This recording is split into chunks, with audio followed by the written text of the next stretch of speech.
Hey, what is up guys? Welcome back to Life on the Wrist. I hope you guys are doing well today.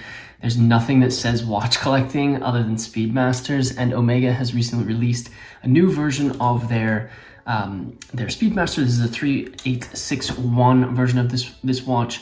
They've got two stainless steel models, one with Hesalite crystals and Hesalite crystal, and the other with a sapphire crystal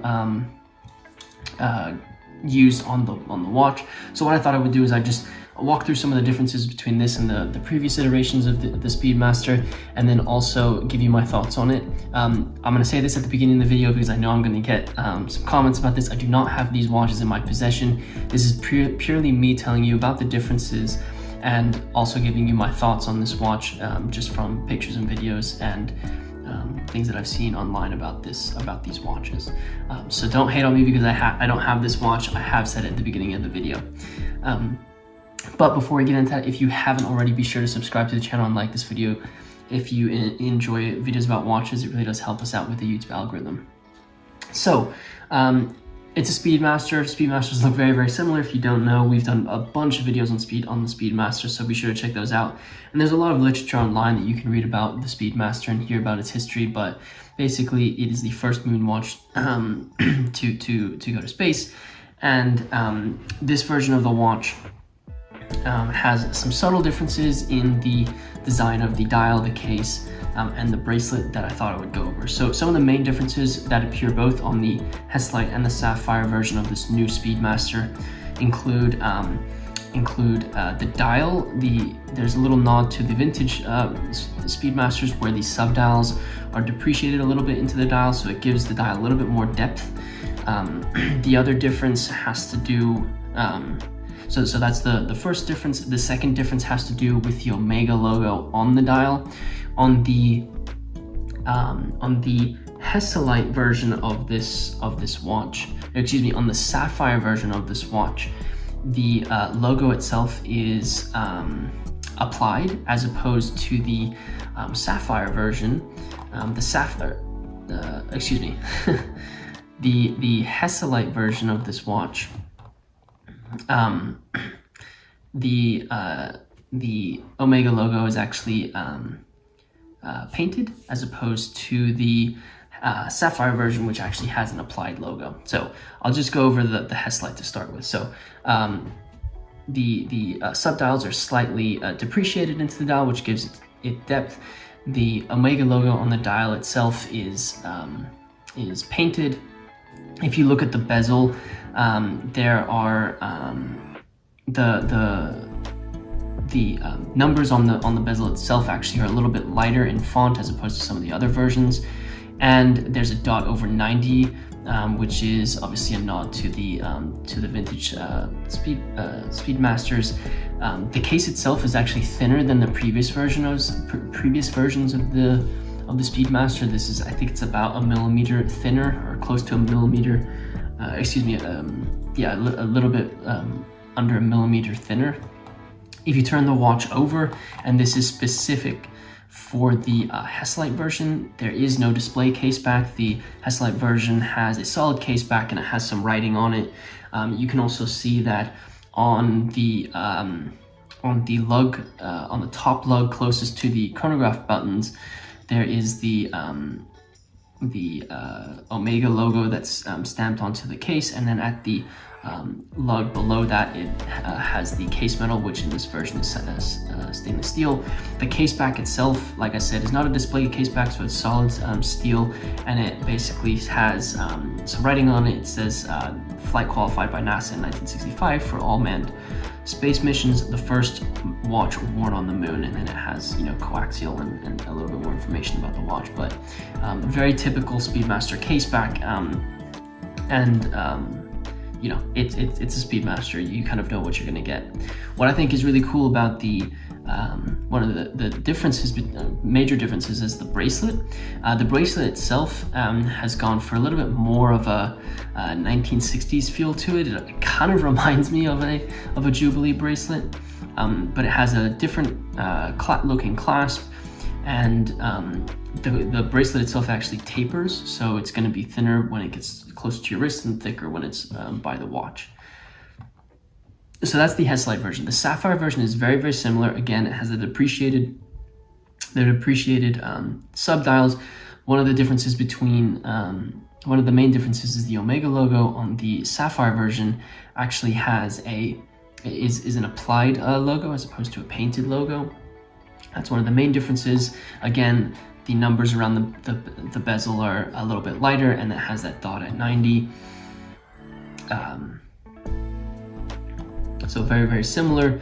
One of the main differences between these two is the caseback. So the caseback of the Sapphire actually comes with a display caseback. Some people call it a Sapphire sandwich, but you can basically see straight through the back of the watch, and you can see the 3861 Speedmaster Pro caliber. It's a really well constructed caliber based off of the previous versions of this of the 1861 with a couple of tweaks. The finishing of the movement, it's a good looking movement. There are watches that are more highly decorated. There are chronographs that have more highly decorated movements, but I think with Omega it's more about utility as opposed to finishing, but it still is finished to a very high quality. Again, the bracelet on this one is very similar, tapers very nicely, and it's a noticeable taper, and really does look great. So kind of going into my thoughts about this watch, I think it's the Speedmaster is obviously a staple in many people's collections. I think every watch collector has either experienced a Speedmaster, experienced a vintage Speedmaster, or has has at least tried one of the Speedmasters on. I think it's an incredible watch, and one that can be worn. I think some of the tweaks that they've done to the movement are obviously going to help with its functionality, but at the end of the day, it is a Speedmaster. You kind of know what you're getting. It's a continuation on the line of the Speedmaster, and I think it's there are some watch companies that come out with new iterations of their watches so frequently that it basically is just like, okay, well, you're just every year you're coming out with a new iteration of this watch.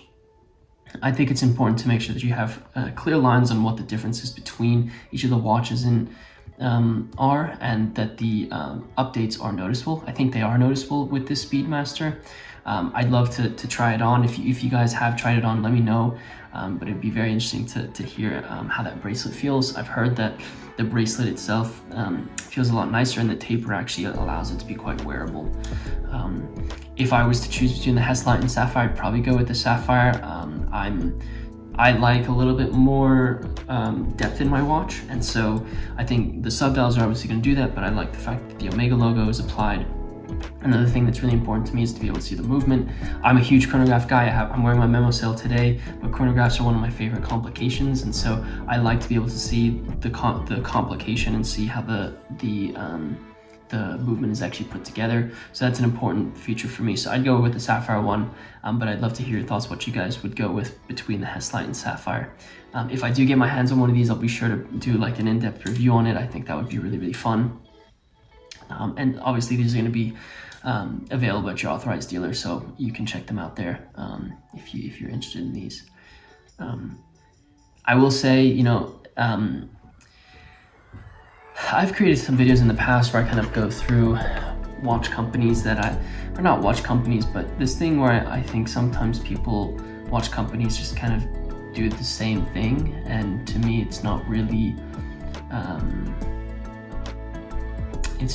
developing them as a brand and creating something that they did in this generation that 3 generations down they'll say, oh, back in 2020 Omega did this. I think that is something that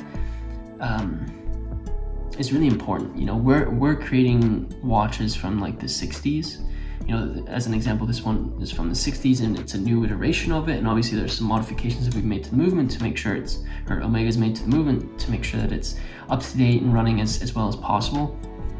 And obviously that is ingenuity in itself, because it's improving on an already, in my opinion, perfect product. But I also, I think watch companies need to make sure that they have a focus on their innovation. I think Pike is a good example of this. You know, they have the Royal Oak Offshore concepts that they are doing, and I know John Mayer has a couple of them. Like that to me is, we'll make Royal Oaks because we know that it's good, but we're also focused on these concepts that will keep going. I know Omega does that. I know that Omega has that, but it's interesting that that's kind of talked about less in the community than the new Speedmaster. So yeah, just my 2 cents on kind of that whole topic. So I hope you guys enjoyed me just kind of going over some of the major differences of the new Speedmaster with the old one. Again, I don't have the watch with me, and these are all kind of based off what I've read, what I've seen in videos, and heard from other collectors who actually have had their hands on these. So I hope you guys enjoyed these thoughts. If you haven't already, and I said in the beginning, but be sure to subscribe to the channel if you like these types of videos. And don't forget to smash that like button for us, for the YouTube algorithm. And with that said, guys, thank you so much for watching, and until next time.